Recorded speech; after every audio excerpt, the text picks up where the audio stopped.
Because, hey, to be honest with the kids, like, if you want to do something on this planet, dude, I feel like we're on this planet for a blink of an eye. And, if you want something in life, you got to go for it. And, hey, dude, it's not easy, man.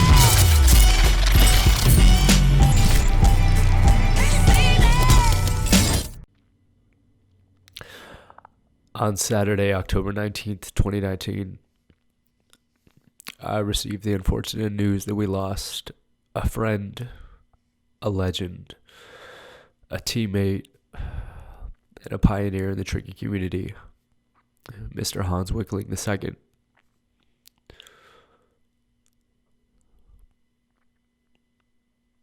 This past week has been one of the hardest weeks for me, having to reflect upon the past that we've shared together and having to tell our friends that you're no longer with us is one of the hardest things I've had to do.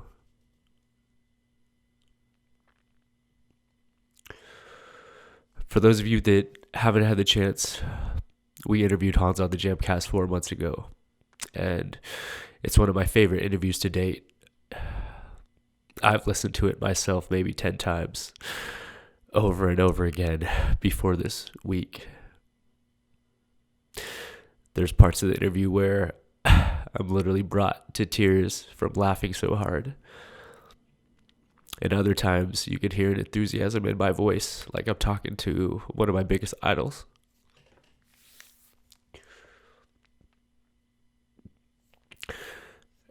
And that's because, for me and so many other people, Hans is a huge source of inspiration and one of the main people that influenced myself when I first got into martial arts training 20 years ago.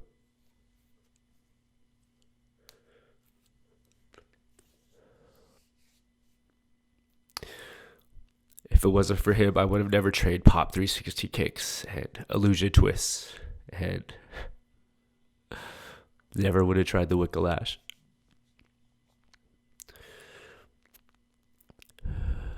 There's certain people that come along each generation that leave an impact upon a sport, a community.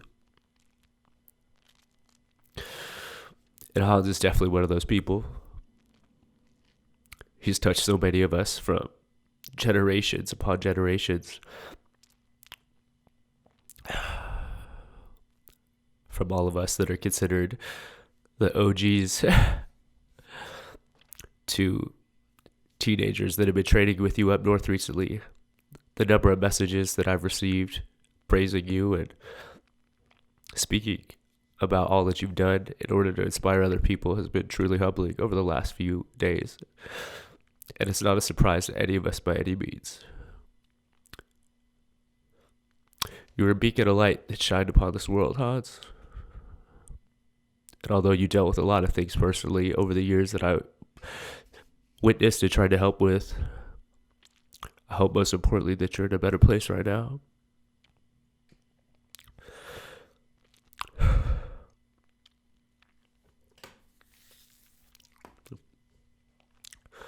Hans has been a huge part of my family. When I first opened White Lotus 9 years ago, he's one of only 3 people that first worked at the gym with me. He was one of the few guys I trusted to sit at the front desk and collect money and to make sure to open the doors on time and close down the gym without doing anything wrong. Over the years, his loyalty continued and extended to me opening up Jam. He was a fixture there as well, and to this day, we're still listed on his Facebook as being a part of Joining All Movement, which is something that I'll never forget.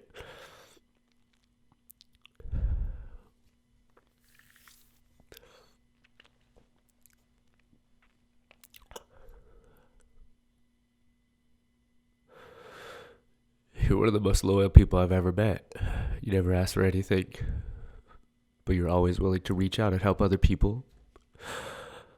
One of the last conversations that we had was about you trying to help somebody find a place to live from up north that was heading down here. always putting other people before yourself, and never afraid to reach out to other people to ask for help, even if it was to benefit someone else. And I think one of the things that I'll miss the most, and that I'm going to be the most bummed about, is not having the chance to train with you anymore. A lot of people may not know that you were really re-inspired in your training in the last few months, which you pretty much talked about and expressed on the JAMCast, but we would send each other secret video clips over the past few months just to check in on each other being old guys. And the last clip that you sent me is something I want to share with everyone, because it's the move that you created, and to see you out there being re-inspired, throwing it again, was something that really reignited a spark within me this last year in my own personal training.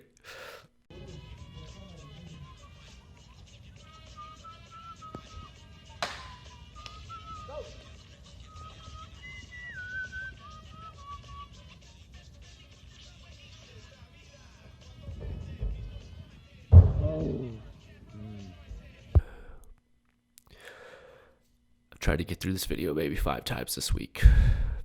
This is the best it's gonna get.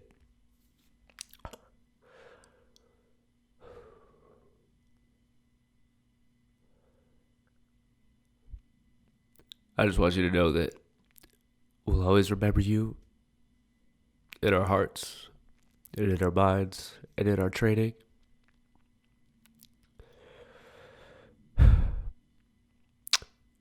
And one thing you told me was that when I mentioned I'd always wanted to say your catchphrase on a Red Bull broadcast was that you wanted me to keep it alive. But out of respect, I never said it.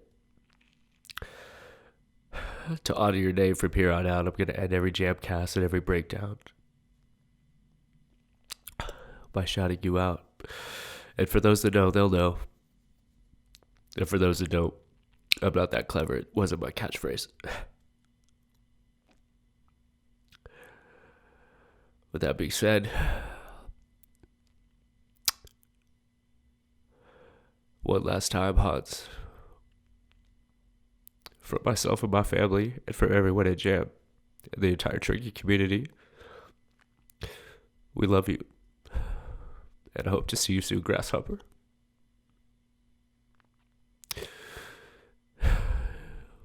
Until next time, coming at you, coming through. Peace. Moves ever landed in history by you. No one to date has ever done that move like you. I can't even.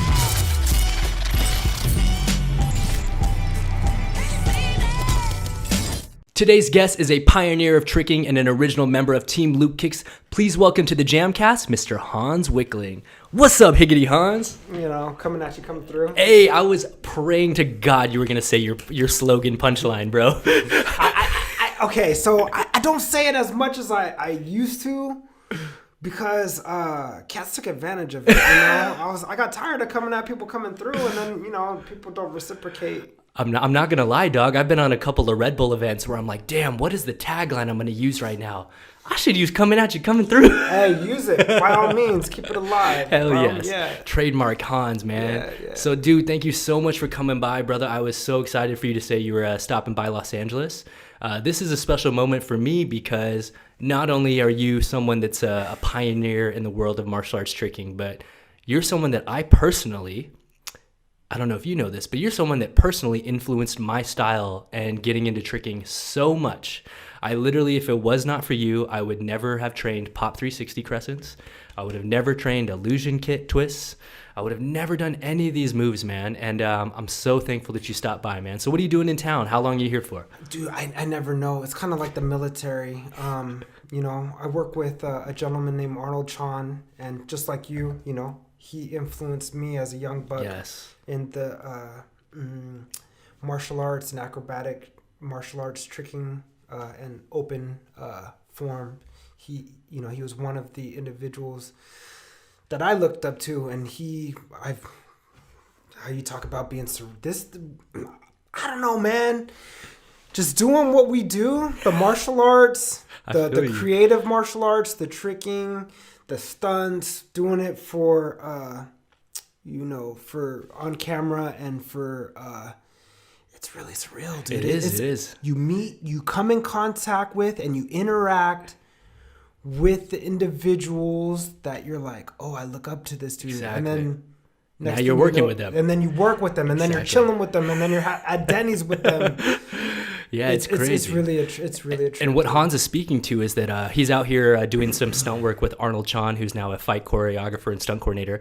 But for those of you out there that don't know your history, Arnold Chan started on the sport karate circuit, used to compete on Nazca. You can look up videos of him at the French Open back when Steve Terada competed.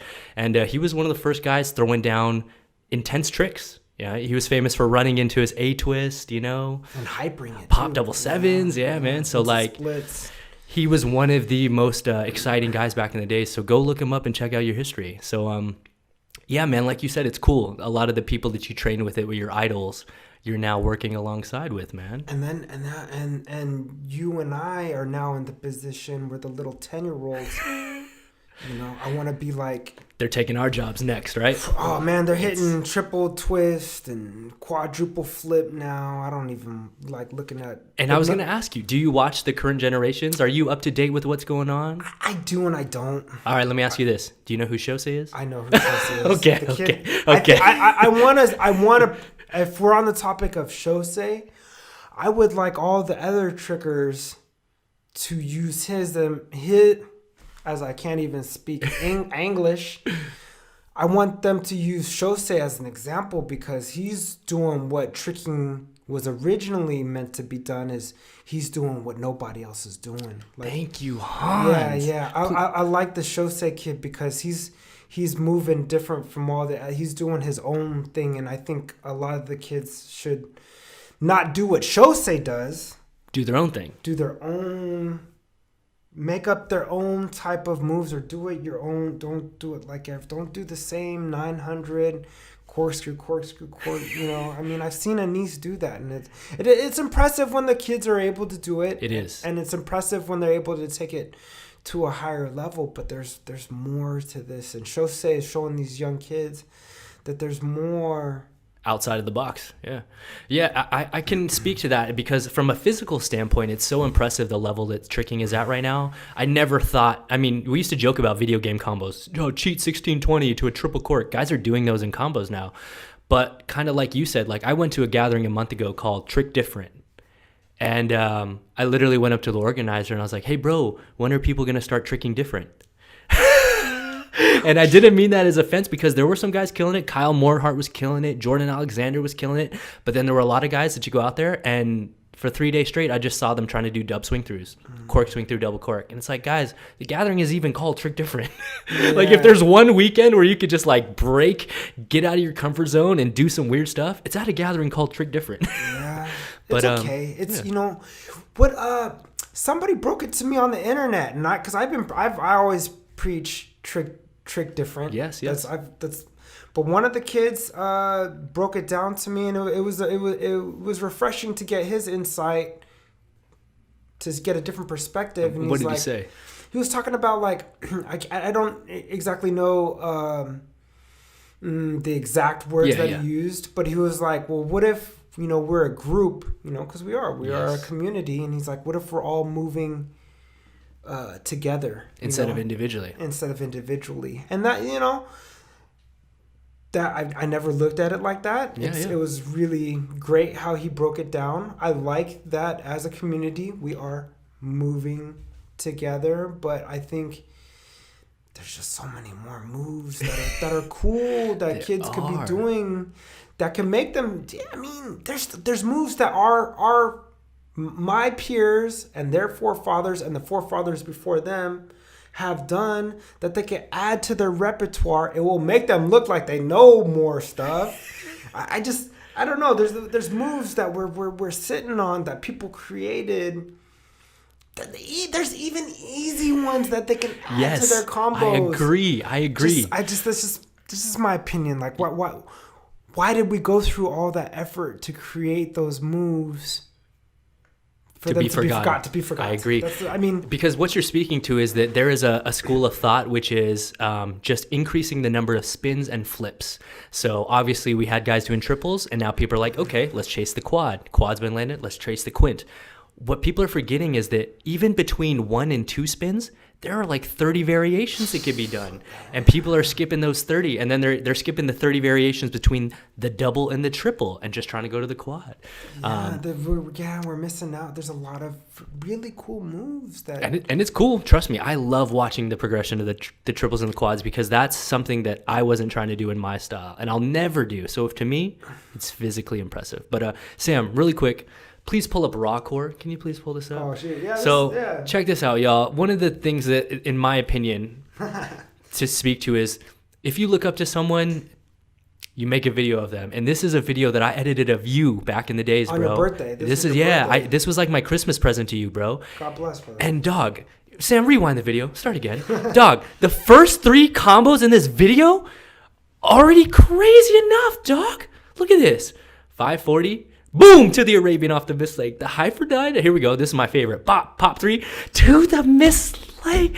Double 7 twist. Hans, because of you, I tried the Cali roll out of that move, right? Oh, really? I didn't do pop 3. A long time ago, I did 540 miss leg Cali roll. You switched it up. I did. You can find that video on the Loopkicks SoCal gathering when you guys came down. And when I fall, Jeremy walks up to me and goes, "Don't try that again. You're going to break your knee." You're going to break your knee.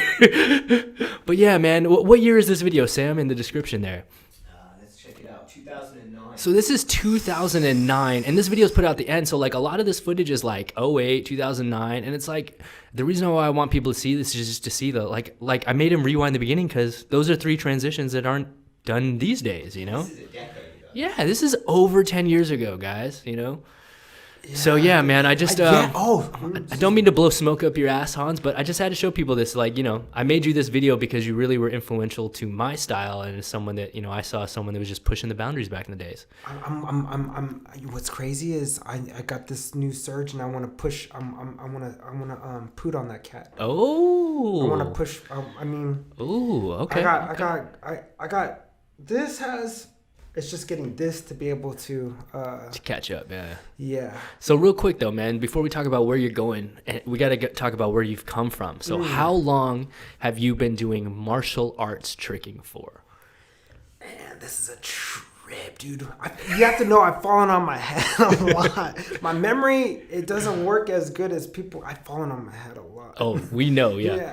I fall a lot. I've always fell. Like that, I know. As a kid growing up, dude, just walking was, dude, I fall a lot. I'm telling you. So I love that you picked a sport where you could inherently fall disastrously. My body hurts. Oh, it's funny. But okay, so when I was 3 years old, my cousins, there were a bunch of girls. I remember it distinctively. It was like in San Francisco or something. My mom took me to my aunt's house. Okay. I don't even remember which cousins it was. But I remember it was like 3 African-American girls. They're my cousins. We're all chilling on this hill in San Francisco, and they're like, "Let's do cartwheels." And I'm like, "I don't know what's a cartwheel." No way. And they're like, "We'll teach you." And I was like, "Okay." So I did my first cartwheel when I was 3. I remember that. Okay. And then, growing up watching Ninja Turtles movies, Van Damme movies, Bruce Lee movies, Big Trouble in Little China, all them cats was flipping, yes, dog. yeah.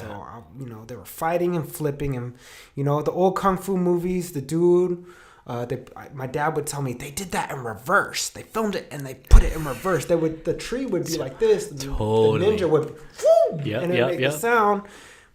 And he would just jump down and they played in reverse. Yeah. Played it in reverse, okay. But in my head, as a kid, like the ninja could jump that high. Yeah. And he's flipping, doing flip flops here and there. So I don't know. Flipping was just like, I don't know. It was always interested. Very fascinated by. Dog, you don't get girls, man. I thought in my head, if I get really good at flips, I'll get all the girls. I got a bunch of dude friends. That was the best line we've ever had. I thought flips would give me all the girls. I got a bunch of dude friends.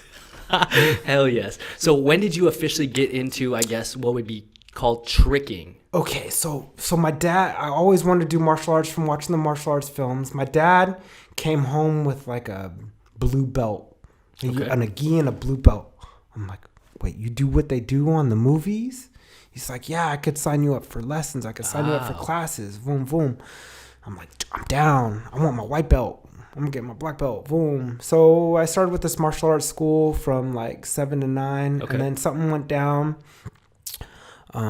And we switched schools. Okay. I gotta mention that the first school that I went to was a very traditional taekwondo school by Richard Jones. Okay.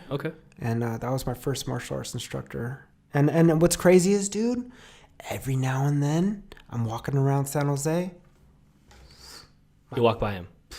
Wow. Dude. And does he recognize you or no? Yeah, he knows who I am. Wow. Because cool. he used to work at the Apple store too. No way. And I got a job before. Yeah. So before, when I first moved to LA, so Anise and Jeremy, they moved out to LA, and I'm like, they started being successful with their skills and abilities. And I'm like, dude, I got to get to LA. So I got a job at the Apple store to save up. So I remember this. He worked at the Apple store back then. This is like in 2008 or something. So, back to the story. Then we switched schools. We switched martial arts schools at the time, it was an Ernie Reyes West Coast school. Of course, the famous West Coast action team. By this West Coast school was ran by Jim Boheson, my instructor that I got my black belt, all my ranks, black belt ranks at. At that school, Ernie Reyes, the World Action Team, they were doing the acrobatic. They were doing jump kicks before most people. Spin kicks, jump kicks, and all the flashy forms. Yeah, for those of you out there that don't know, Hans is referencing Ernie Reyes Sr. and Ernie Reyes Jr. For those of you that don't know, you may recognize him from a movie called Surf Ninjas back in the day, and you may recognize little Ernie Reyes Jr. He was Kino in Teenage Mutant Ninja Turtles #2, I believe. So these guys have been around for a long time, but they owned a famous martial arts school that was based out of up north, and they had a branch of a bunch of them. And it was known as the West Coast Demo Team and Action Team. They had guys from Kim Do, Peter David Yang, Douglas, right? Yeah, David Douglas, man. Like Utana Baxter. A lot of very, very influential sport martial artists and acrobatic martial artists and creative martial artists. George Chung. And so this was the team that you were on. I was young. I was never on the World Action Team. This is like when I was like 10 years old. Okay, but you were training and you were surrounded by it, so you got to see it. I saw it. And my school was Jim Boheson. There's a bunch of them. There's a bunch of Ernie Reyes. Ernie Reyes schools are so big, guys, that they have in-house competitions where they will rent out a high school gymnasium or basketball court, and it's filled to the rafters. They will have a black belt ceremony and a full auditorium packed to the brim, standing room only. It's insane. So anyways, you got inspired by them. Yeah. Oh, dude, it was crazy. You go back when I was a kid, you saw Ernie Reyes Jr. He was on Ninja Turtles. You saw him in The Secret of the Ooze, and then you go to the Valley Fair Mall, the local mall. And they're doing demos. And you're like, you're like, well, I just saw that dude in the movie. Yeah. So how did you actually start your acrobatic journey then? A lot of the black belts that I looked up to were competing and doing the acrobatic martial arts. Jimmy Pham was one of my. He was ahead of me, but he was one of my peers, and he was really successful on the Nazca circuit, which had a lot of sport karate. Yeah, totally. The creative forms and whatnot. And Jimmy Pham was doing really well. So, I was growing up, we'd go upstairs because, downstairs at my dojo, like that's where all the main classes were. And then you could wait upstairs, and my instructor had it where you could practice and train on your own. And that's where Jimmy was practicing his open forms and doing, back then it was the hardest moves he was doing was like I rarely saw him do a butterfly twist, but butterfly twist back then was like, that was only the elite were doing it. I'm going to put it in perspective, and I only know about this, guys, because I used to compete on the circuit. Jimmy Pham at one point was one of the leaders that was killing everybody. He was winning all the titles before Steve Tirada. This is how old school he is. To start his form, he would get the audience going by doing pop jump 360 kicks, and the audience would count to 10, and that would hype up the crowd. That's how old school this was. 10 pop 360s was like, that's how we would start the form. He'd be like, everyone would be like, 1, 2, 3, 10, and then he would do his form. Like, yeah, 10. If you did 10 tornado kicks in a row. Now you got guys like Jacob Pinto that start their form with dub, swing, dub, and then they hit the splits, and then they start their form. So how old are you when you start flipping now? We fast forward. You 10. see Jimmy. I was 10. I was copying his, copying Jimmy's moves. So you're just upstairs watching Jimmy, and you're just following. Trying to get the 540 at like. I think I got an aerial at 10. Like I saw people do an aerial. I remember my coach, Ramir Mosqueda, he taught me how to do butterfly, and I still teach the same. I still teach how he taught me how to get the butterfly kick. Like you put your hand on the block and then kick the legs over. So I was doing butterfly. I remember I was at my elementary school, and I saw, and at my elementary school, they had like a little gymnastics group, little girls doing gymnastics in the gymnasium after school. And I saw one of the girls do aerial. It was a cartwheel with no hands. And I saw the little gymnastics girl do it. I don't know, back then we didn't have the internet. Yeah. So when you saw something, it like really stuck in your head. The visual, I remember like you couldn't go back and look at a video of a move. Yeah. But your mind, if you saw an acrobatic move, your mind kept this record memory of it hard. So I saw the little girl do an aerial, a cartwheel with no hands, and I'd already been doing cartwheels since I was 3. This is, I think I was 7 actually. Yeah, I was 7 when I saw the girl do the aerial. So I went to the grass at my elementary school, and I started trying to do cartwheels with no hands, and eventually, and I would get in trouble. My teacher would come up to me, "You're gonna break your tailbone." Of course. She'd always tell me, "You're gonna break your tail. Don't do that. You're gonna." I haven't broken everything. I've actually never broken a bone. Knock on wood. But yeah, I've hurt probably every part of my body but my tailbone. Yes. So at that point, you're 10 years old. You're starting to watch Jimmy Pham. You're starting to learn some tricks. You're developing your own style, right? Yeah. At which point do you start competing on the circuit? Okay, I was 14 so all my friends were coming home with these fancy rings and big giant, back then the karate tournaments would have big giant trophies, and all my friends would be getting trophies. My mom didn't really let me compete. And plus all my friends were higher ranks than me. Okay.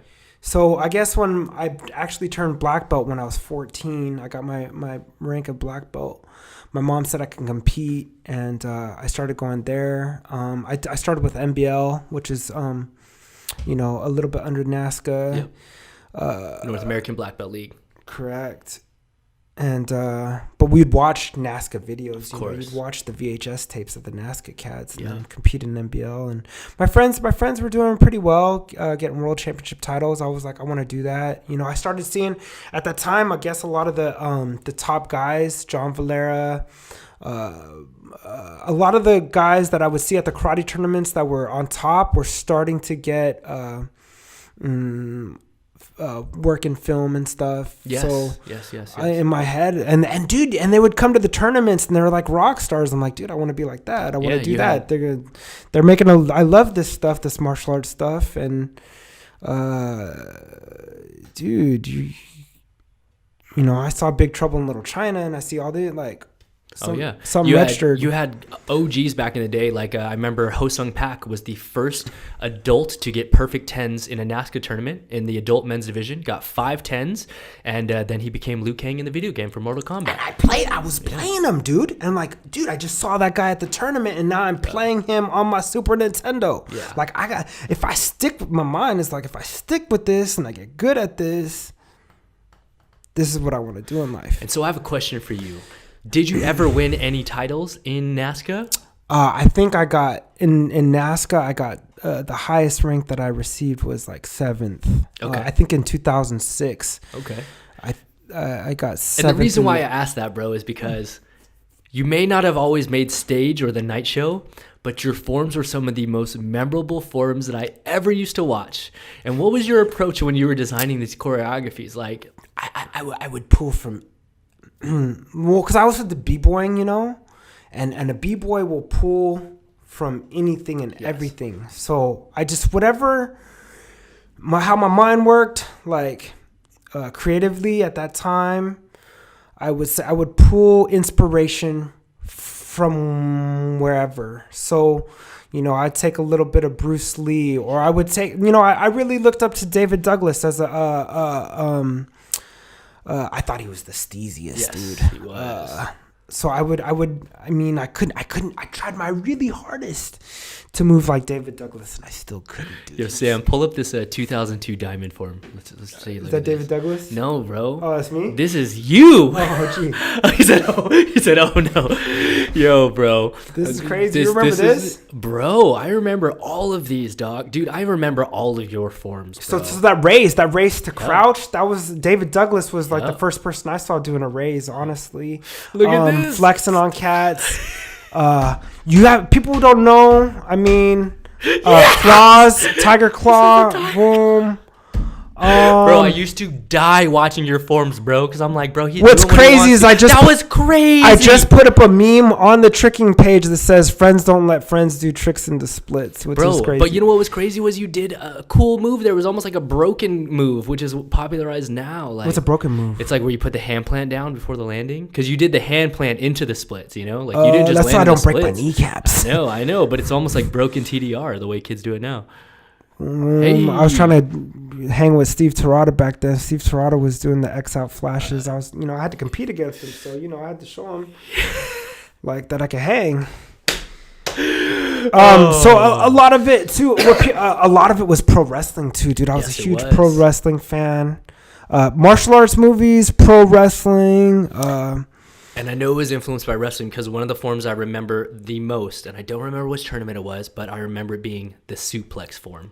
I remember you started your form and then you grabbed a fake body out of nowhere and you did a suplex holding nobody, and the audience was like, "What the fuck?" He just suplexed the air.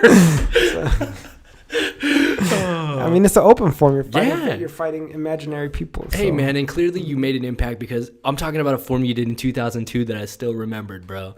But here's one that I want to also talk about. Fast forward to U.S. Open 2008. This was one of the ones where I thought, holy crap, like, Hans got a chance at getting this U.S. Open. Like, do you remember this one? Because I remember this being like, oh, man, Hans never makes the show, but like, bro, I remember when you started with this, Double B. I was like, oh, Hans came to play today. Marcel told me to do that. Marcel, I wasn't even going to do that, but right before the competition, Marcel Jones.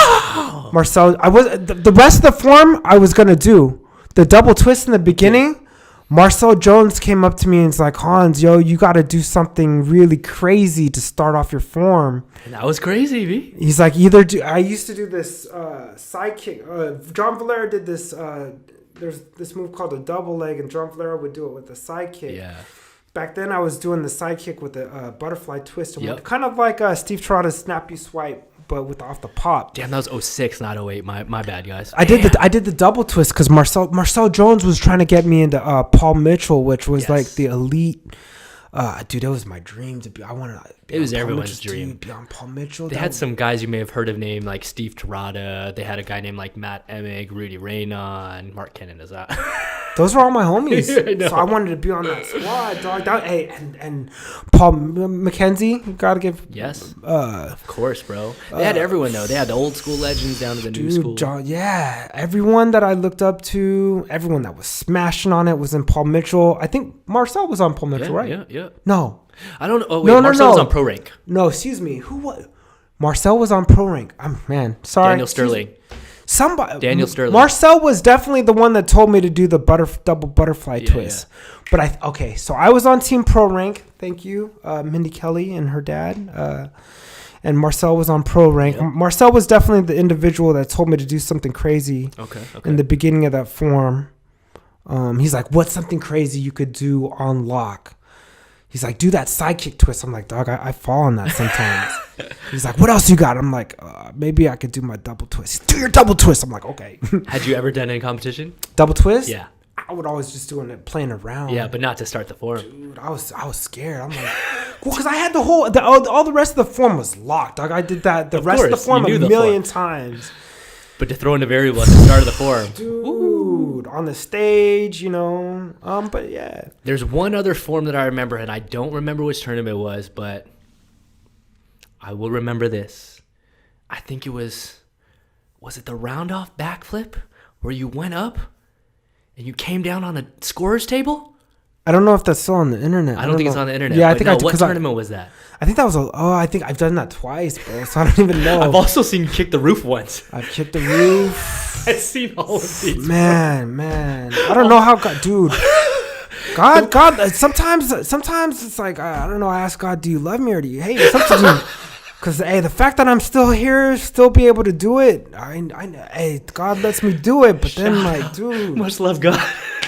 Sometimes I don't know, man. I honestly, dude, when I sit at home and I sleep at night and I'm asking questions, dude, I'm like, man, God put me on God gave me a real wild journey on this planet. Part of it comes from here, and part of it I don't even know, man. What goes through your head when you are mid-form, and all of a sudden you realize, holy crap, I just crashed through the table.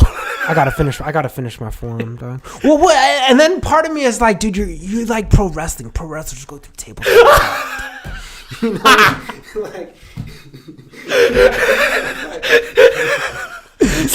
So my man's like, yeah, I meant to do that. I tried, yeah. Dude, iconic Hans. All right, man. So fast forward. Along the times that you were competing on Nazca, paralleling this time was also your introduction into the tricking community and the tricking scene. Yeah. And one of those was being a fixture of Team Loopkicks. Yeah. Which at one point, I swear the world viewed tricking as being called loop kicking. Even down to the point that there was an interview done with Chad Stahelski, who is the owner of 8711 Action Team. He's also the director of John Wick.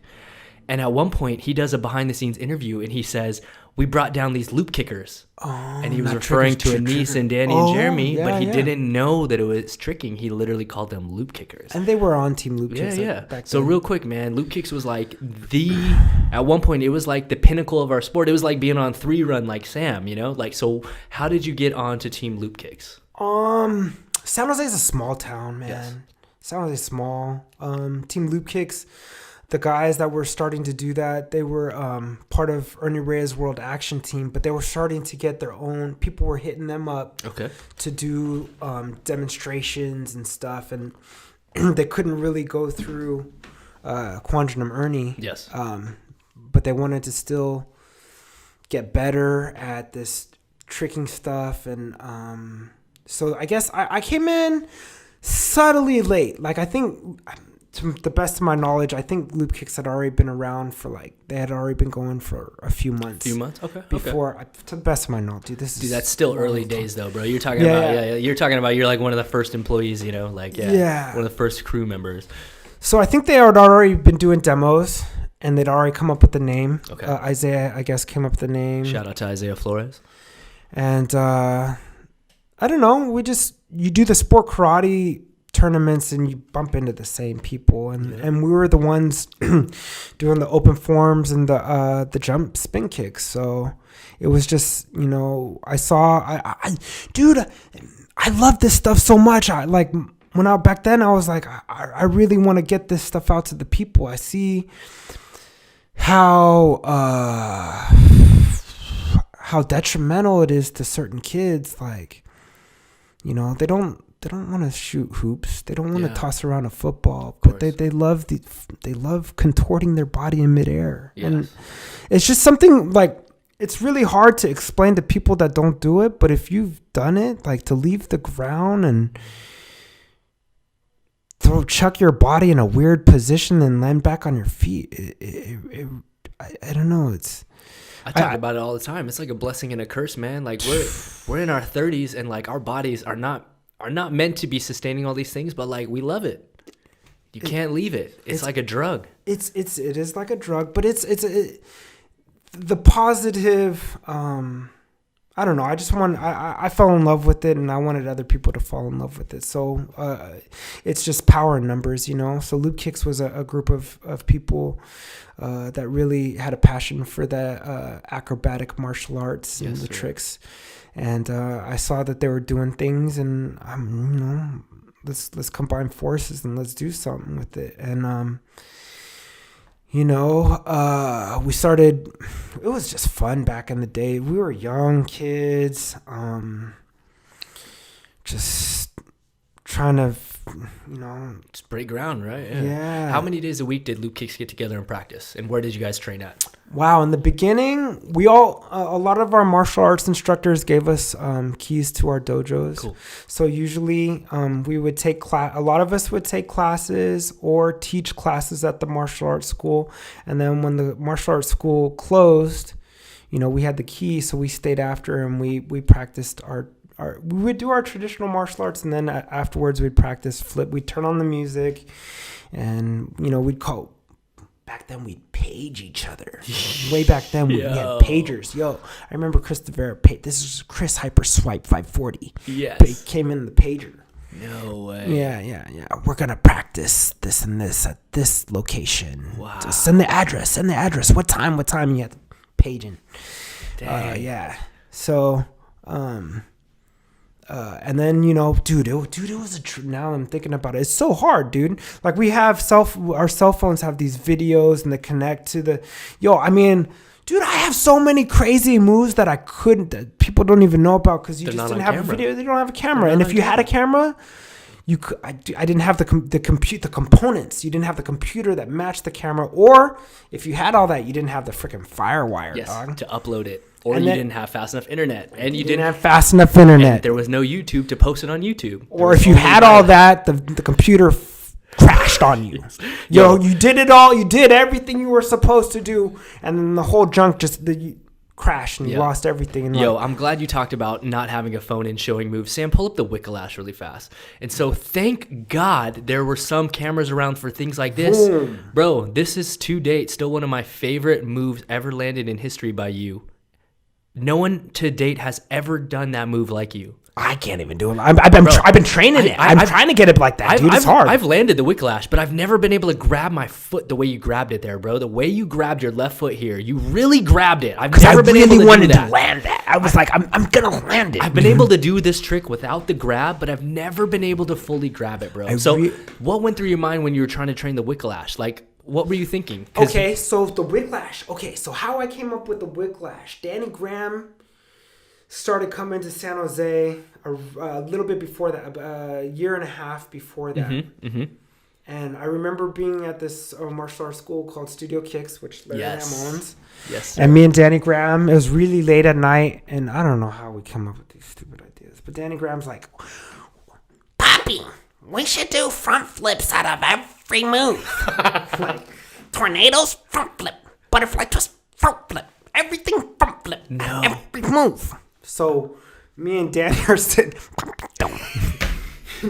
So I was trying to do. After that day, I was trying to figure out how to do a front flip out of every move. No way. And this is a long time ago, like guys. 2006, 2007. What's the date on the Wikkelash, Sam? On the Pop 360? That was 2008, I think.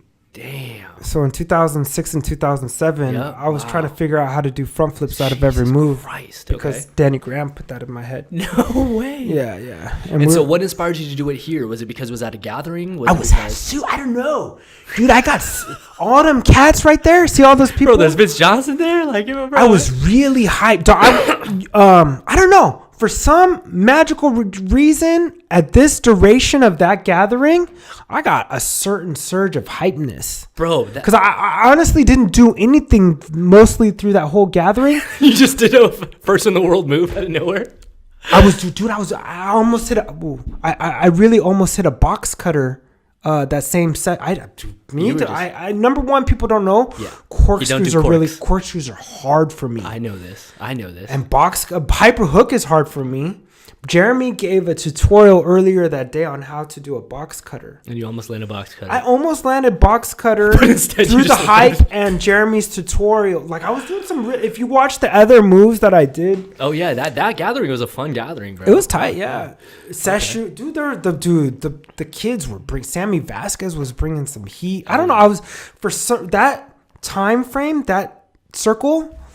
I got I'm telling you, the universal surge of energy that I got allowed me to pull off certain moves that I normally don't pull off. So Okay, you didn't land this one, but Sam, can you pull up the one right above the double leg? You didn't land this one, but you're the only person that I remember back in the day really fucking trying to double leg on the flat. yeah, dude, I've tried it on. Play that back, dog. I've tried it on a lot of. What year is dog. this, Sam? What year is this? 2006. 2006, and you're trying to do double leg, bro. It's possible. It is possible. We but just haven't. Some kids have done it. Really. They've done double side flip. I seen a kid do a really close. I saw a kid. Somebody sent me it. How crazy is that, dog? I seen a kid do a really good one. I mean, it could be better, but I've seen a kid. I gotta give him credit, man. So back in the days when you were trying to land these things, Wikkelash, double leg, what was the inspiration? Was it like you mentioned earlier in the day, which is tricking was supposed to be doing something different? You're supposed. I mean, I feel like back in the day we had more of that mentality. As a general whole, we had this mentality like. Yeah, me and my homie JR talk about it. Like we've gotten soft as trickers. The mentality's gotten soft. It's in certain ways it's good because it allows more people to be involved. Yes. The softer mentality allows more people to be in our group, which is good. Yes. But back in the day, as far as I know, my perspective is you're trying to take out the dude next to you. Like whatever that, back in the day, that's how in my opinion, the mindset used to be. You're trying to one up the person next to you. Yeah. That's what made the sport progressive. You're trying to one up the dude next to you. So you have to go harder. More, your combos have to be longer, harder, more complex. Your moves I don't know. I watched Anthony Atkins and Daniel Sterling and Manny Brown. They were trying to. The only way they got good was they were trying to outdo that dude next to them, man. 100%. And it didn't come from a place of hatred. No. It didn't come from a place of like, yo, I'm better than you. Like, you suck. It was just trying to push the level of the sport and themselves. And inherently, new moves would be created. New things would be landed. To me, that's the era that I came from, that I saw, and it made sense in my head. It made sense to me.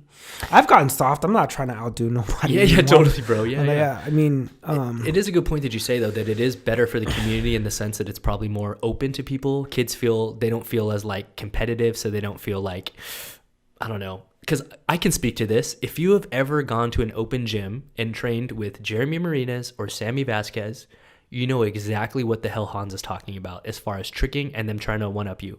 Because when we'll go to sessions, it'll just be a session with all of us friends. If I throw a trick that has a B-twist in it, you better believe Sammy or Jeremy goes to the front of the line and they try to do a combo with a B-twist on it and then one-up it. Then Hans will go and Hans will do, a 540. All of a sudden, you'll see Jeremy or Sammy run to the front of the line, skip someone, and then go and try to do a 540 in the combo. They're from not, the area. and they're not doing it from a place of trying to be like, fuck you, Hans. They're doing it from a place of, oh, I saw Hans do a 540. All right, let me try to do a 540 combo now that's even cooler in my brain. And they're from that. They're from that time. They're from that period. They're from, yeah. Yeah, we make a joke about it that the reason Jeremy's so good is because he does the most reps every session. He doesn't wait in line. If my man sees something done, he runs to the front of the line and does a combo. And if there's 9 people in line, he'll just run to the front because he's just trying to get reps. Time, man. Yes. Man, well, because, dude, we didn't have that much money. I don't even know if I want to speak. Go ahead, dog. Speak on this. It's cool. All right, it's whatever, dog. Yo, I mean, it's cool. Tricking's cool. $5 for an open gym. Yeah. You were saying you guys just didn't have money, right? So we didn't have money, man. But $5 is pretty darn cheap. Sometimes, dude, when we had to pay $15 for 2 hours, like But I mean, I'm putting this on the internet, but I mean, my favorite times was when we was trying to sneak into that. we wasn't trying to slip that $5. Dude, we didn't have, $5 every, what, you trying to get good, so let's say you're doing it 3 days a week, that's $15. Yeah. And when you're a kid in high school, like, you don't have a job, and if you're at the gym, you're not getting paid. So and if you're putting in those hours training, you're not working. And food is not cheap, and the gas, dude, we would make trips. We'd pack up the car with the homies. 7 people in a 4-seater car, chuck up 3 hours to go to this gymnastics gym, and then one dude would go in and scout it out, open up the back door. The homie close the door because they didn't have. Dude, we were mad. I wasn't mad because I know that kid. Yeah. His bank account is not.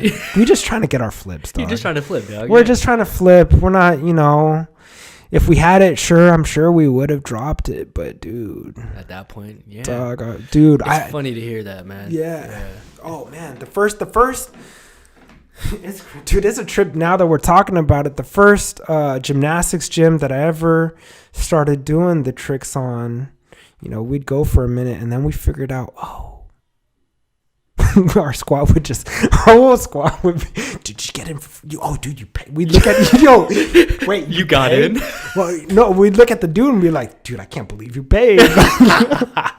Yo, what's crazy is we would sneak into that gym and then all of a sudden, I was super cool with the boss and the manager, and I'd have the key to that gym. Okay, so after long, you didn't have to sneak in, yeah. Nah, we had the key, dog. We'd be up in that mug till 3. We'd be up in that mug 3 a.m., dude. Yes, bro. At Pegasus in Milpitas. We trained till 3 a.m. And it was in the mall, so if you got hungry, you just skip to the food court and come back, and we mobbed deep. There was 100 cats in there. It was tight. Jeremy was there. Anise was there. We'd be at the gym till 3 a.m. Oh, yeah. Those are some of the crucial years in tricking, man. Those were some of the very crucial years, dog. I'm telling you, if you want to get good at tricking, it's time in, man. If you have the opportunity to plug in quality hours, we had great training partners, trying to push the envelope. We had a lot of gym time. And you guys have the internet. You could start. I want to mention that too. I do it all the time. I go to these tricking boards and I really try my best to give. I hate teaching tricking history because I feel like nobody listens to me, dude. But I feel like nobody's trying to teach tricking history. So I don't know. I don't know why I still post. That's partially why I do these, man. You know what I'm saying? Man, we're losing so much. These new kids. I don't want to put him down. I'm not trying to put him down. Definitely. I'm not trying to put him down. Just so you guys know, this comes from a place of love. Yeah, this is not. Yeah. The new kids don't want to hear the history, I feel like. And I don't know. I guess growing up in our era, you wanted to know those things. You wanted to know, how this gentleman got from here to there, or the process of... So I think there's 3 things of why that's different. And what you're speaking on is that us older generation, we really cared about the history.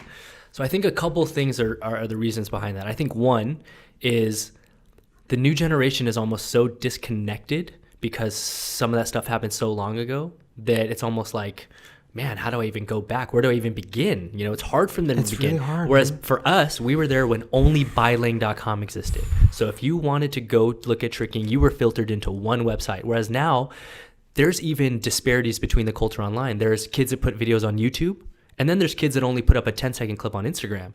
And if you're a random trick around the world, it's so hard for you to know, where do I seek it out? Where do I learn history? Dude, where do I do it from? And that's why I don't even keep up with the current. There's just so much. And so much trash, too. I mean, no offense, dude. Everyone starts somewhere, dude. Dude, there's a day where I was trash. So I can't be mad at a kid that doesn't look so hot on the internet, but still just wants to get his video out. Yeah, here's another thing that I have to speak to though too, which is which I want to give the new community and new generation props about, which is I think the other reason why they don't care so much about the history back then was because they're breaking so much ground almost every day now. Whereas before it was a big deal when you did the Wikkelash. first time in history the Wikkelash was landed. You can literally log on to Shosei's account and he will land a new trick every week. And so like it's hard for these kids to know about the history because they're like, I'm trying to just remember Shosei's tricks that he just created in the last month, let alone how can I go back 25 years. And the video quality. These kids really like the video quality. Yeah. It's a grainy black and I don't even know what colors that was. I mean, the kids don't want to look at, you know, the video camera's way far away. You're like, exactly. Yo, Sam, can you pull up the jump? So I gotta ask you about this, bro, because obviously through all the years of tricking, all the years of battling, everything that happened, this is probably one of the most iconic moments that has ever gone down, and I know that it had a great effect upon you and your body. My back has never been the same. It's never been the same, and that's why I wanted to talk about this and bring this up. up. My back still hurts from this day. Yo, so this is 2008, right? Man. Is this 2008 Loopkicks? Yeah, that's the same day as the Wikkelash. The big battle. Yeah. This is the same day as the Wikkelash. I was healthy. My back was perfectly fine during the Wikkelash. My back has never been the same since this. And guys, so for those of you that don't know, this is a moment in tricking that I will never forget. This is before a battle against Mr. Vince Johnson, right? So Sam, fast forward, just scrub through a little. Don't go too far. Just go a little bit there. Yeah. Go a little more. So Vince Johnson is making his way out to the ring now. He's got his little entourage. Yep, here he's got his ring. They're coming to the ring. All right, so let's play it out from here. And so basically the battle hasn't even started yet. They're just having a standoff. They're staring at each other. And this is known around the world as the jump. Man, this is a trip, man. This is a trip. Man. If you want me to break it down, I'll break it down. Yeah, so talk us through what's happening right now. You know, we're supposed to battle. It's a battle. You know, as I talked about, like back in the day, Vinny Johnson's old school. I'm old school. You know, everyone was looking forward to this battle. We're like, who's gonna out crazy the other? Yeah, because Vinny brings a certain different type of element to his. You know, Vinny's very creative and very different. Very unique, and I'm very creative and very different and very unique. Oh yes. And so it was a great lineup, you know. So you just spit the water out of your mouth? Yeah. How long did you hold that in your mouth for, dog? I don't know. We're both doing some. In there for like 3 minutes. We're both doing some really pro wrestling type stuff because pro wrestlers keep the towel on their head. Pro wrestlers spit the water. I swear you had water in your mouth for like 2.5 minutes, B. Yeah. So you know, oh man, it's about to go on. It's about to go on. I'm really trying to take this cat out. Really. I really thought I was gonna. I really thought I had his number, right? Here, you climb the gymnastics bars. You pound in the chest. Boom. Did not roll. What people don't know is he got in my head. Cause okay, me and Vinny, we outside of this, Sam's dying over here. Dog. Outside of this, me and Vinny have always been cool. You know. So I went to go shake his hand, like you know how MMA fighters shake the hand. You know, we're about to battle. He didn't want to shake my hand, dog. Did he turn around or did he do this way? I don't know. He didn't shake my hand. Paul, Sam, go back, please go back. Bro, Sam, as a parkour athlete, you know what you're supposed to do when you jump from high. You're supposed to roll, right? What happens if you don't roll? Hey, I lost my mind when he didn't want to shake my hand, bro. Hey, when he didn't want to shake my hand, I lost my cool. So what happened? You just thought, that's it. Dog, yeah. Oh, okay, you really want to battle, cousin. Like, yo, go back. There it is. Okay, so we're supposed to shake hands right here. Yeah, this is when you get in the cage, you're supposed to slap hands. Like we're about to do battle. So you bow? Oh, you went to shake hands. He said no, and he did something. I'm like, okay, you want to be disrespectful, dog? Like, yo, I'm trying to show people. Okay, it's fine. That's fair enough, dog. You want to get live? I'll get live, yo. It's about to get live, cousin. Yo, it was the truth right there, dog. Yo, man. So you climbed all the way to the top. Dog, I'm going to get King Kong on you, dog. Oh, my God. And because the floor is spring loaded. Of course. Dude, it felt like a shot of electricity went up my... Dude, I felt it like God sent an electric bolt up my leg. Right here. Guys. And the impact was so hard that it shot me up, bro. I know, bro. Yo, you feel me holding my back? I know. It feels like a lightning bolt hit my back, dog. Guys. If you guys watch parkour videos and you ask why do they roll when they jump from high, this is the reason This is why. If you don't roll, But I wasn't thinking, dog. He got him, dude, I'm crying. Vinny Johnson got in my head. I'm crying. So livid at that moment when he didn't shake my head. I died. I stopped thinking. Because had you ever climbed up there before and jumped? Nah. He died. I'm telling you, he triggered me so hard when he didn't want to. Yo, honestly, Bro, he beat dying. me. First, he beat me mentally. Then he beat me physically, dog. I haven't been the same since. He beat me physically, mentally, spiritually. The respect to Vinny Johnson. Bro, what's crazy is that, like, and here's what's crazy. You are on the ground completely destroyed right now. Like, you've just sustained a level 12 impact on your back. My back is still not the same, dog. And here's what's crazy to me. You get up and you start running. Yeah, that's what I do. Sam, he's going to battle. Dog. Bro, you just took what could have been a career-ending injury for some people. Took a 2-minute break. You're clearly walking around with your hand on your back still. Dude, my back hecka hurts to this day, bro. I'm not even kidding you. My back still hurts. I still feel it, bro. And you know what's crazy is that you stood up and you battled. Yeah, Bro, I'm trying to take this cat He out, goes dog. full on battle too, right? Bro, if I done that, I'm out the game, right? Like that's what I'm saying. This may be why your back still hurts. I really wanted to take this ninja out, dude.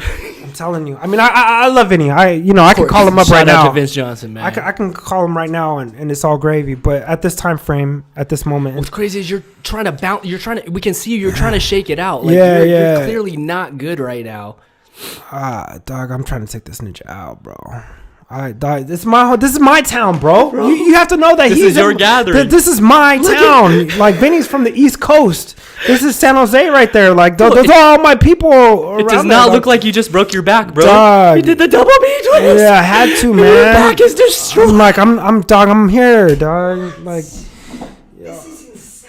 So are you in extreme pain right now? You're just trying to get through this? Like, are you? no, I don't. I forgot about the pain already. Oh whatever my happened, God. whatever happened, I forgot about already. No way. So at the end of this night, though, how bad was your back? Oh, dude! After the battle, after the adrenaline, dude, I remember. What happened when the adrenaline wore off? Dude, I was laid out. Like, okay, I can't even really show you, but like, I remember just laying there. Oh, just laying on the side. Yeah. And who was it? The dude from, I can't even think of his name right Oh, now. my I'm looking at his face. Oh man, he's my friend too. What is his name? He's from Europe. He's from England. Oh. I can't. I'm just because. Okay. Yeah. It fell on your head a bunch. Dude, that's crazy. I want to shout Bozzy? out. Chris Bostock? No. From Europe. Yeah, it's from England. He's like, Oh. man, I'm Joe. His name is Joe. Which Joe?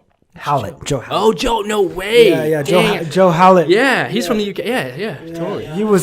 I was laid out next to Joe Hallett, and Joe Hallett's asking me questions. I'm like, Joe. Joe, I can't feel my back. Yeah, I was laid out next to Joe Hallett, and I mean, Joe's always been really good to me too, and he was like trying to, Yeah. And so I wanted to ask you, you kind of mentioned it, but your back has never been the same. Did you ever go to the doctor? Did they give you Oh, dude, I go to the chiropractor all the time. Did they give you a full diagnosis of what happened, or? Dude, for real. I know I've been to the doctor a long time ago, and they said I had spondylolisthesiosis. I can't even say it. Okay. Spondylolisthesiosis on the 7th. I don't know. Okay. I don't know what it is now, dude. I've fallen on my head so many more times since then, and Damn. because people don't know, like, okay, dude, you know what's a trip? Because I also b-boy. I did a head slide one time, and like one time my head slipped out from underneath me. So yeah, I used to do head slides all the time. All the time, bro. I used to enter the ring like that. Yeah. Back when you had the afro, though. Yeah. One time I slipped one time. Oh my god. I skateboard too. I fall off my skateboard all the time. I fall a lot. I do stunts. That's what I was gonna say. The life of a stuntman, man. Yeah, I fall a lot. I do tricking, like. So these days, with your body and since the back injury, how often do you get to train these days? I train. I honestly, Okay, so I pretty much train every day. Okay. I guess there was a time and period recently where I was a little overweight. You know, what people don't know is I still practice. To me, there's a difference between training and practicing. Yeah. Johan, slide this back in front of your face. Yeah, There you yeah. go. There you See, go. There you you go. I already got know you. it. Yeah, so I mean, I've always done something. I always try to move my body in certain and then there's times where I just stay still. But I mean, I'm a really active individual: skateboard, b-boy, parkour, tricking.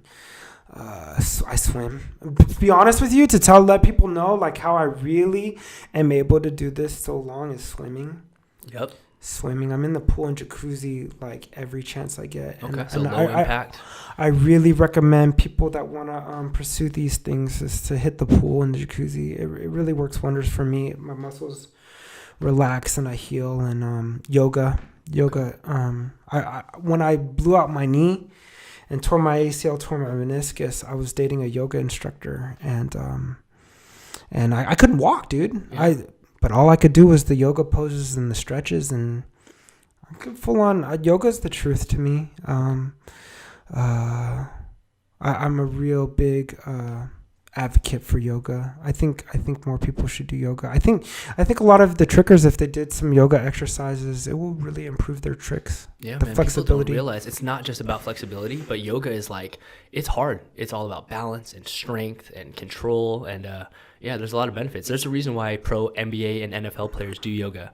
It's not just for fun. Speaking of which, yeah, a lot of people talk about training, healing. I think go get massages. Yes, thank you. Soak your body in Epsom salt. Take care of your body, kids. You only got this body once. I mean, my honest goal is to be able to do at least a cartwheel when I'm 80. Yes. You know, like the key is longevity. Like yeah, the triple cork is gonna get you 1 million hits on the internet, but I mean, the goal really is to be, if you really love it, to do it for life, as long as you can, as you know, take care of your body. I mean, I may look like I'm really, I'm pretty reckless, but people have to know that's really who I am. Like what I've gathered to know, I'm more calculative of my recklessness now, I'd say. Of course, because you know the consequences. I know the consequences, but I also know my body. I know my body pretty well, so I can be more reckless than certain individuals sometimes. But 100%. I really do preach to these kids to take care of your body. You know. Man, I honestly, I wouldn't wish anybody to go through some of the pains that I've had to go through. But I guess that's why I teach the kids in a manner that I do, because I really don't want them to have to experience certain hardships that can be faced. 100%, man. In these, yeah, and that's partially why we do these podcasts. Is I want kids out there to see and be able to learn from our past history, learn from our mistakes, start to think about things for the future, whether it's career decisions, whether it's monetary decisions, whether it's career paths, or even down to something as simple as a kid may need to hear that from someone like you that, hey man, go try some yoga. You know, and that's what we're trying to do here, is just inspire future generations. Kids, you're doing these hard moves. Use the dang soft pads, man. Use the pad. If you're going to do that hard move, do 1 million reps in that soft pad and then go hit the hard floor, you know? It's a great thing you're speaking to. I have a friend of mine who we've actually featured on the Jam Breakdown for doing like extreme parkour. Sam, you saw an episode, but we had featured Kyla Amata. And long story short, she's an up-and-coming parkour free-running athlete. She was training for a competition coming up. She was doing full twist to an 8-inch mat over and over and over again. Totally fine. And then she was like, man, maybe I should just do it to the spring floor to get ready for this comp. I don't know. Took away the mat, tore her ACL first try. And she literally was like, man, I was doing them to mats, you know? Like, it was just the first time I took away that mat, I got hurt. And it's not to scare kids out there. It's not to say, hey, develop a fear that you have to use a mat as a crutch. But what we're saying is that, like, you live in a day and time where you have access to gyms, you have access to great pads, you have access to great teachers. So if you can use it, use it. Yeah, save because your it'll save body. you years and Dude, time. man. I mean, hey, if you snap your ACL or meniscus or something, if you really love it, you'll hop back on that horse too. Yep. So Yeah, you'll come back. Yeah. Yeah, if you really love it, you won't let that speed bump stop you. But I mean, I don't know, man. Kids shouldn't be. I mean, yeah, that's the thing too, man. Getting these moves ain't that important, dude. It's really not that important to get a move. And then let's change it too. I'm really all about doing this stuff for free and for love. A lot of there's also been a division where some kids are like, I need to do it for the money, and Yes. I need to do it for the fame or the hits or whatever. You know what? I've been doing this. A million people are doing this. A million people are doing it for different reasons. Hey, if it makes you better, I say do it. I'm really pushing for kids to be able to, if they so choose that they want to make this their career. Yes. I'm all for that. I think there needs to be more avenues for kids to be able to monetize their talent. There's a need for kids to be able to be professional parkour trickers, b-boys. There needs to be that so that some of these people's parents can say, yo, go do your flips, go get better. A lot of people are getting held back because there is no future, and they're talented. Dude, I've seen a million talented kids. You kids put in a lot of time, a lot of hours. We should be able to afford a decent life. Yes, man. For this hard work and talent and ability. 1000%, bro. I couldn't agree with you more, and that's literally part of the inspiration of why we even started these JAMCasts in general. It's something that I really care about a lot too, because growing up as a kid doing martial arts, literally the end goal is you can become a world champion, and then what? You open a martial arts school.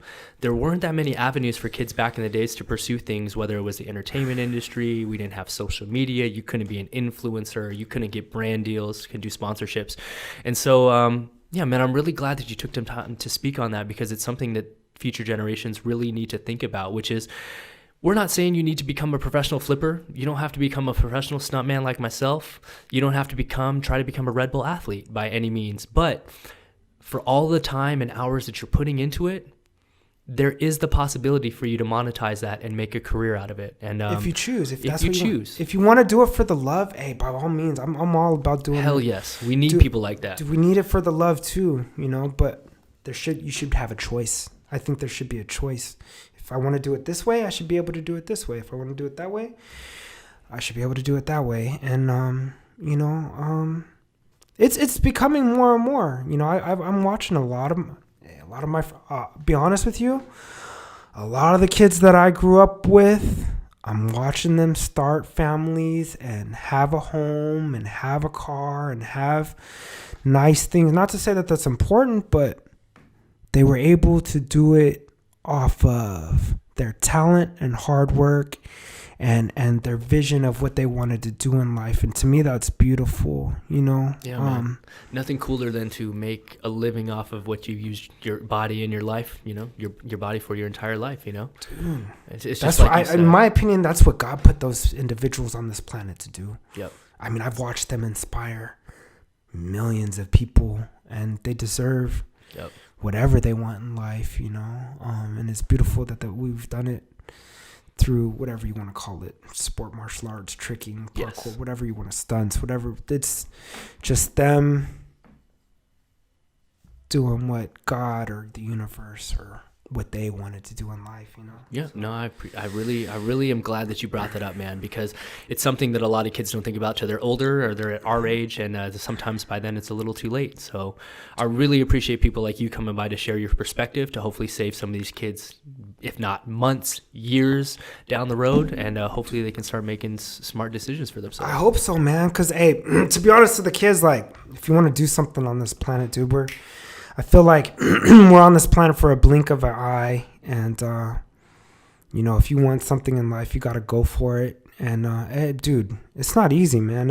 You watch for the kids that are looking at dude, it's not easy for anybody. These people are out here, dude. To be able to do a backflip is hard already, man. So, if you want something in life, I've done it, dog. I've twiddled my thumbs. I sit back sometimes. But sometimes like you gotta really reach if you want to get something, and if you don't want something, it's fun too, man. It's your life, man. Dude, you get to we'll start, dude, and what's really crazy is that we're in a time frame where you could really actually start choosing your path. I'm not really a gamer.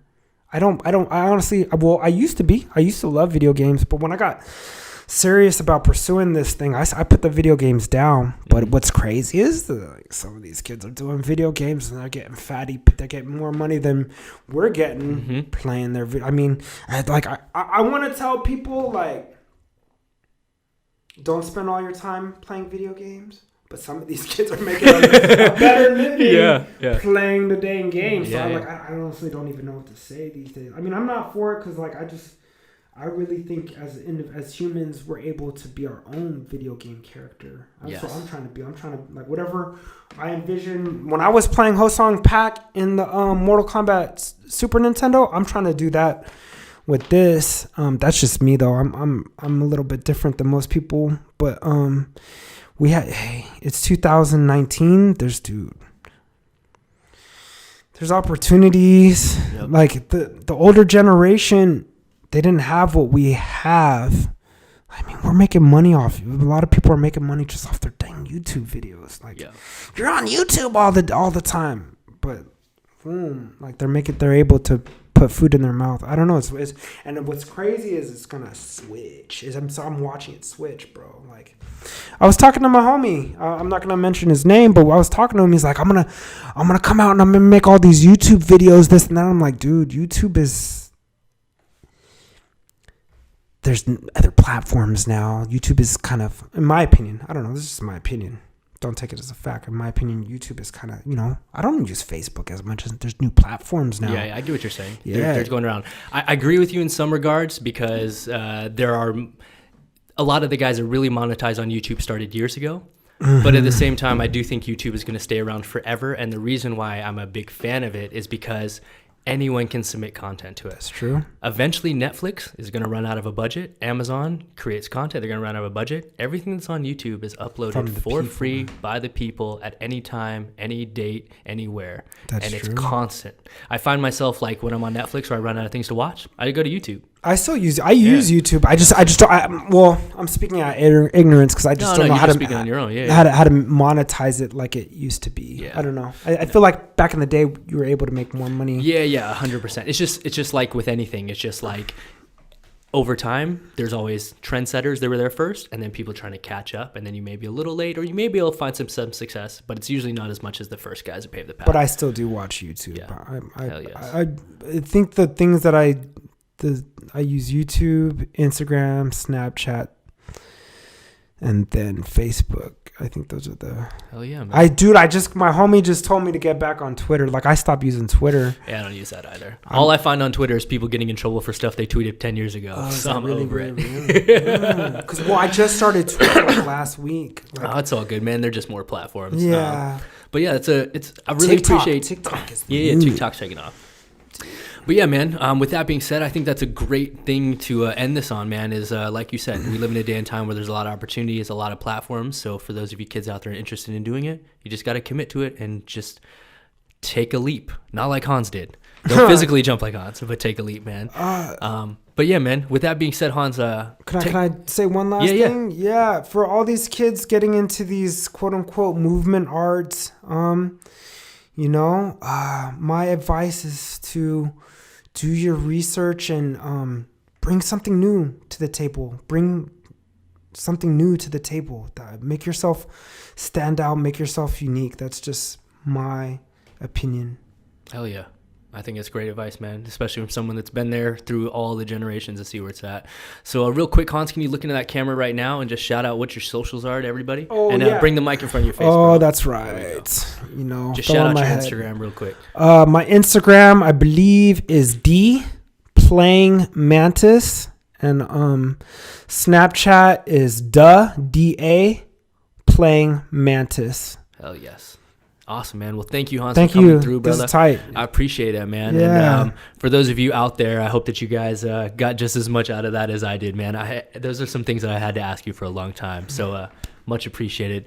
And for all of you that are out there, please be sure to hit that like button and comment below. It really helps out our videos and the algorithm like that. But more than anything, be sure to subscribe so you can join us every Monday for brand new jam breakdowns, looking at the top 30 clips from around the movement world. And join us every Friday for brand new JAMCast just like this, where we interview influential members of the movement community, just like Mr. Hans Wikkeling himself. So with that being said, guys, have to give a very special shout out to Mr. Sam Parham for running the cameras, filling in for Mr. Paul Whitecon today.